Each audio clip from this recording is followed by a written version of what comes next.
Estamos de volta com o nosso curso Cor Inquietum e agora eu quero tratar com vocês algo que é fundamental, que são os transcendentais do ser, a beleza, a bondade e a verdade. A alta literatura, a educação do nosso imaginário, ela passa por esses transcendentais. Eu mencionava na aula anterior, que foi uma aula mais introdutória, da importância de nós termos esses modelos, esses arquétipos, para que nós e os nossos filhos, de maneira especial você que é um pai católico, você que é uma mãe católica, que preza pelos valores cristãos, os valores heróicos que todo homem almeja. E os gregos, eles chamavam isso de areté. Os gregos que diziam que ali esse grande autor que foi Homero, ele era o pai da educação deles, o pai da educação grega, né? Ele trouxe através desses arquétipos, desses grandes personagens, esses modelos heróicos. E com o cristianismo nós teremos na vida dos santos esses modelos a serem imitados. Tanto é que a vida, a Legenda Áurea, né? Aquele grande livro da vida dos santos, vai contar ali inúmeros relatos de santos que se converteram, que mudaram de vida a partir da leitura de um livro. Então um livro, ele é capaz de nos transcender, de elevar, principalmente quando ele traz essa característica de tratar de um assunto elevado, um assunto belo, de ser bem escrito também esteticamente belo, mas que tenha também esse ethos que nos falava o Werner Jägler, que fale para o nosso espírito. Então, as grandes obras, elas trarão de maneira bonita, serão bem escritos, mas também falarão verdades de maneira bem escritas. Então, toda beleza, de certa forma, ela está atrelada com a virtude da verdade, que por sua vez eleva tanto a nossa alma que nos faz pessoas melhores. Daí a virtude da bondade, esse valor da bondade, que são os transcendentais do ser, que Santo Tomás de Aquino diz que são elementos dentro das expressões artísticas, das obras, das artes do belo, que nós temos, por exemplo, o cinema, que é a mais recente, né, que é a sétima arte. Nós temos a música como a primeira arte do belo, nós temos a poesia, a literatura, como nós estamos tratando nesse curso, temos a pintura, temos também a arquitetura, o teatro. Todas essas artes do belo, elas têm essas três características: a beleza, que remete à verdade, e que eleva o homem a tal ponto do homem se tornar melhor, se tornar bom, porque está falando ali de uma bondade. Então, todas as vezes que nós pensamos nessas obras, nós pensamos em seres humanos que buscam, mesmo que de maneira inconsciente, isso. Seu filho busca isso, pai, você que me acompanha, porque a alma, e isso é Santo Tomás de Aquino dizendo na Suma Teológica, a nossa alma, ela é intelectiva, diferente da alma dos animais, que é sensitiva, e da alma dos vegetais. Você não sabia, os vegetais também têm uma alma vegetativa. A alma no sentido grego, né, de ânima. Então são seres viventes. Os animais, por exemplo, eles aprendem a rolar, aprendem a dar a pata, aprendem a se fingir de mortos, por condicionamento, por adestramento. Nós não, nós temos uma alma intelectiva, nós temos um imaginário, nós somos capazes de construir algo belo.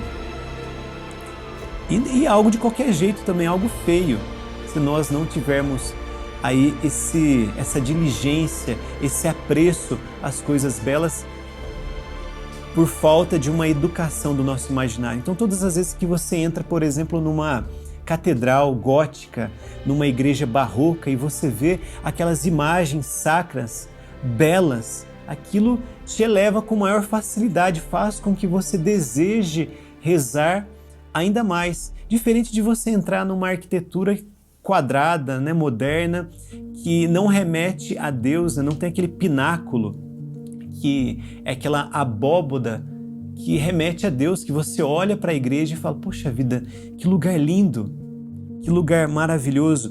Tem um teatrólogo chamado Paul Claudel, que ele vai entrar na Catedral de Notre-Dame, em Paris, na época do Natal, e ele vai entrar para estudar as obras de arte ricamente expostas naquela igreja, os vitrais maravilhosos daquela arquitetura gótica, e ao ouvir o Magnificat sendo entoado ali na véspera de Natal, ele vai se converter, porque São João Paulo II vai dizer em uma carta aos artistas que a beleza, ela é a chave e o apelo ao transcendente. Todas as vezes que nós olhamos para algo belo, automaticamente a nossa alma diz, aquilo é belo porque é verdadeiro. E se é verdadeiro, pode me tornar uma pessoa melhor, pode também trazer a bondade, remete ao sumo bem, que é o próprio transcendente, o próprio Deus, remete à beleza de todas as belezas, como vai dizer Santa Teresa d'Ávila, ou como diz Santo Agostinho, né, que é o patrono do nome desse curso, quando ele diz, ó beleza tão antiga e tão nova, eis que estava fora quem eu procurava. Eis que estava dentro, melhor dizendo, quem eu procurava fora, nas coisas exteriores, aí nas coisas desordenadas dessa vida, no caos deste mundo em que nós nos encontramos. Este mundo, meus amigos e alunos que me acompanham, que quer fazer com que o seu filho, por exemplo, assista cada vez mais coisas grotescas, coisas feias. Porque aquilo que é feio, fazendo um movimento contrário daquilo que é belo, ele remete a algo que é mentiroso. Porque se nós ansiamos, segundo Santo Tomás de Aquino, que é o doutor comum da igreja, é o mais santo dos doutores, o mais douto de todos os santos, ele vai nos ensinar na Suma Teológica que se nós ansiamos por aquilo que é belo, verdadeiro e bondoso, quando nós fazemos um movimento contrário ou permitimos que os nossos filhos assistam desenhos feios, que os personagens são viciosos, que os personagens mentem, que são maliciosos, sedutores, não imagine que seu filho vai chegar àquilo que os gregos chamavam de areté, que significa virtude. Não, que é a plenitude da formação humana. Ele vai, no máximo, experimentar aquilo que os gregos chamavam de hedoné, que é o contrário da areté. A hedoné vem de hedonismo, de uma vaidade. Aquilo que o mito de Narciso vai nos ensinar de maneira tão bela. Aquela pessoa que fica apaixonada pela própria imagem, se olhando no espelho, dizendo ali, espelho, espelho meu, existe alguém mais belo do que eu? Nós vivemos um tempo em que as pessoas são vaidosas, são egoístas, porque não são mais capazes de contemplar a beleza. De maneira muito simbólica, o nosso grande Homero, ele vai trazer na personificação de Helena. Todos os gregos vão fazer uma verdadeira guerra, uma batalha épica para resgatar a beleza. Nós precisamos nessa guerra hoje, meus amigos. Não se iludam. Peter Crift, num grande livro chamado A Guerra Cultural, um grande apologeta norte-americano, ele vai dizer que nós estamos nesta guerra, que nós estamos vivendo uma crise desde do Jardim do Éden. Essa crise não começou agora com um governo comunista no poder, não começou com a Revolução Francesa, com a Revolução Industrial. Essa crise começou com a queda do homem, quando o homem vai desobedecer a Deus ali no Jardim do Éden. Toda essa história, essa narrativa judaico-cristã que chega até mim e até você, e um grande autor chamado Northrop Frye, ele vai dizer que toda a alta literatura, de maneira muito íntima, ela vai dialogar com essa tradição judaico-cristã. Então toda a alta literatura, mesmo que pagã, como a de Homero, mesmo que não escrita por um santo, escrita por um homem comum, mas um homem que reconhecia essa tradição, que reconhecia e fazia esse diálogo entre as obras fundantes da nossa cultura e aquilo que eles desejavam expressar nas suas obras, vão trazer para nós esses valores. Não permita que seu filho, que sua filha não se alimente você de qualquer conteúdo que vai estragar, que vai desconstruir a tradição. Hoje nós vemos filmes que fazem isso. Por exemplo, a nova Cinderela é um filme que desconstrói o modelo de mulher que era a Cinderela dos contos de fadas. Aquela mulher que é feminina, que é sensível, que anseia por um casamento, que existe ali uma busca de um amor verdadeiro, um amor sincero, que é humilde.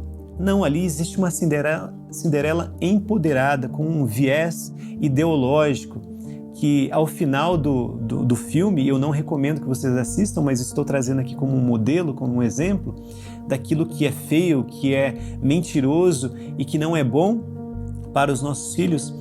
Eles vão trabalhar todas as ideias contrárias daquilo que eu estou falando até aqui. Vai trabalhar esse empoderamento feminino, vai trabalhar, por exemplo, que não existe ali mais a tradição, o casamento como um valor, né, o esponsal, mas vai existir um sentimento ali que eles vão chamar de qualquer coisa.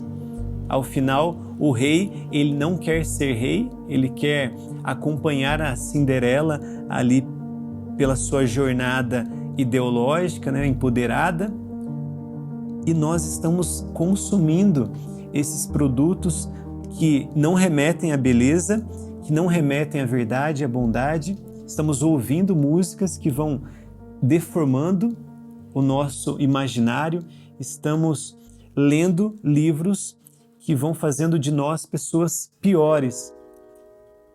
Píndaro vai dizer que o homem precisa tornar-se aquilo que ele é. Torna-te o que és. Nós somos chamados à excelência, nós somos chamados, e os nossos filhos, à transcendência. Por isso que essas obras, e aqui eu aponto a segunda característica, a primeira foi a transcendência, a segunda característica é a temporalidade dessas obras. Obras não datadas, obras como, por exemplo, a Divina Comédia, de Dante Alighieri, escrita no século XIV, na Idade Média, que vai falar do fim último do homem, que vai trazer para nós ali os 3 reinos eternos, o inferno, o purgatório e o paraíso, e Dante vai ser o personagem que vai ser conduzido por Virgílio. Ele diz que numa selva escura, os primeiros versos, né, do canto 1 da Divina Comédia, no inferno ele diz que numa selva escura, no meio do caminho, ele se encontra perdido. Talvez você esteja nesse curso até este momento perdido, não sabe como fazer para educar os seus filhos. A escola talvez esteja prestando um desserviço àquilo que você faz na sua casa. Mas deixa eu dizer para você, pai, você mãe, não desista dos seus. A beleza é a chave e o apelo ao transcendente. Apresente histórias e narrativas belas aos seus filhos. Histórias que os convençam de que vale a pena ser virtuoso, ser valoroso, ser corajoso, de que vale a pena ter a bravura, não só dos santos, mas também dos cavaleiros da Idade Média. Tem aquele filme que é muito bonito, eu falei agora de um filme ruim, vou falar de um filme bom, que é aquele cavaleiro templário, Arne, cavaleiro templário, que ele está ali nas cruzadas, todo o contexto que nós sabemos, histórico, da história da igreja, e todas as vezes que ele vai batalhar, ele era um monge, ele crava a sua espada no solo, a espada, o cabo da espada tem ali o formato de uma cruz, isso é simbólico para nós, ele traça o sinal da cruz e ele vai para a batalha. Nós precisamos trazer esses elementos simbólicos. Por exemplo, se o seu filho gosta de um suspense, traga para ele uma história como os contos de Chesterton, do Padre Brown, que ele vai falar da inocência do Padre Brown, que é um detetive à la Sherlock Holmes, que vai identificar, vai ali averiguar situações de crimes, assassinatos, de roubos, mas ele é um detetive diferente. Ele não é de uma inteligência quase que sobrenatural como o Sherlock Holmes. Não, ele é uma pessoa comum, mas uma pessoa que tem essa visão da beleza, que tem essa visão da bondade e da verdade. Então, ele procura se colocar no lugar do assassino. E todas as vezes que ele faz isso, Padre Brown faz isso, ele imagina como que o assassino agiria naquele momento, qual seria a reação. E ele vai pensando, poxa, eu como sou um homem com tendências também ao mal, embora padre, com inclinações ao erro, se eu fosse esse assassino, eu agiria dessa e dessa forma. E assim ele desvenda os maiores mistérios e crimes e muitas vezes consegue converter ali os vilões das histórias. É uma ótima leitura para o seu filho adolescente. As Crônicas de Nárnia, de maneira alegórica, vão trazer para nós ali toda a figura crística de Aslan, né, que é o leão, ou o nosso grande autor, que na minha opinião, um dos maiores autores do século XX, que é Tolkien, que com seus hobbits, e era uma história que ele contava para os seus filhos. Ele, como um professor catedrático de Oxford, ele vai chegar em casa muitas vezes cansado e vai começar a contar histórias para os filhos. E os filhos vão participar das histórias, vão dar opiniões, até que um dia, cansado de corrigir provas, ele vira uma página de uma prova ali e ele vai escrever: numa toca havia um hobbit. E a partir disso, ele cria todo um mundo. Ele, que era um grande filólogo, ele vai criar também toda uma mitologia para uma história que não é apenas de um hobbit, de um ser pequeno. É a minha história, é a sua história, é a jornada da nossa alma em busca de Deus, que nós teremos ali, por exemplo, personagens como Gandalf, que é, de maneira simbólica, aqui eu explico a diferença de alegoria para simbologia. A alegoria do C.S. Lewis é aquilo que é muito óbvio.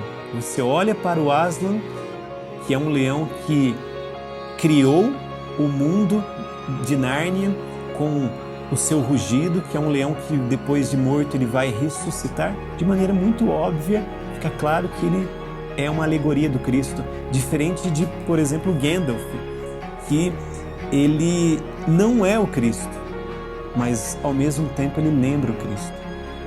Tolkien teve essa sabedoria de trazer ali um Cristo profeta.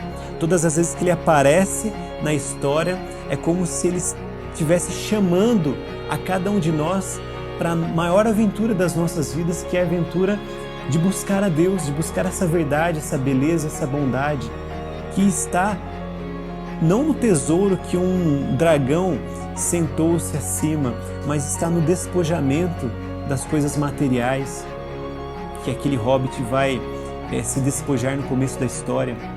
Toda a incredulidade que aquele personagem passa e toda a coragem que ele precisa adquirir, toda a maturidade que ele vai adquirindo com a narrativa, ele vai trazer para mim e para você uma outra visão, agora falando de Frodo no Senhor dos Anéis, que é a do Cristo sacerdote, que vai trazer o anel no seu peito, aquele anel que poderosos daquele mundo mítico, né, daquela Terra-média, querem possuir aquele anel para oprimir, para destruir. E aquele pequeno personagem, como você e eu somos pequenos no nosso dia a dia, como pais, como profissionais, que trabalhamos o dia todo e chegamos em casa, ainda precisamos cuidar e educar os nossos filhos. Nós somos pequenos assim diante dessa maldade do mundo, mas a literatura, através desses personagens, quer dizer para mim e para você: é possível criar no seu filho e nos nossos filhos esse desejo mimético, esse desejo de querer ser valoroso, de ser virtuoso, através desses personagens. E ali nós teremos em Frodo o Cristo sacerdote e teremos em Aragorn, agora encerrando essa nossa segunda fala, teremos o Cristo Rei. Então nós temos ali os 3 atributos divinos: o Cristo sacerdote, o Cristo profeta e o Cristo Rei que está retornando. E eu e você, assim como Ulisses, estamos sempre vivendo um retorno não a Ítaca, como Ulisses retorna depois de uma guerra de 10 anos, mas o retorno à sua casa, o retorno ao seu matrimônio, o retorno à aproximação do seu filho. Você que é um pai que talvez materialista pense que apenas dar coisas para o seu filho, dar presentes, vai suprir a sua ausência na vida dele. Não, a leitura vai aproximar, a contação de histórias, a literatura vai nos aproximar dos nossos filhos cada dia mais. E deixa eu dizer para você, meus amigos, é um caminho sem volta. Seja muito bem-vindo a essa educação do imaginário que pode e quer nos transformar. Até a próxima aula.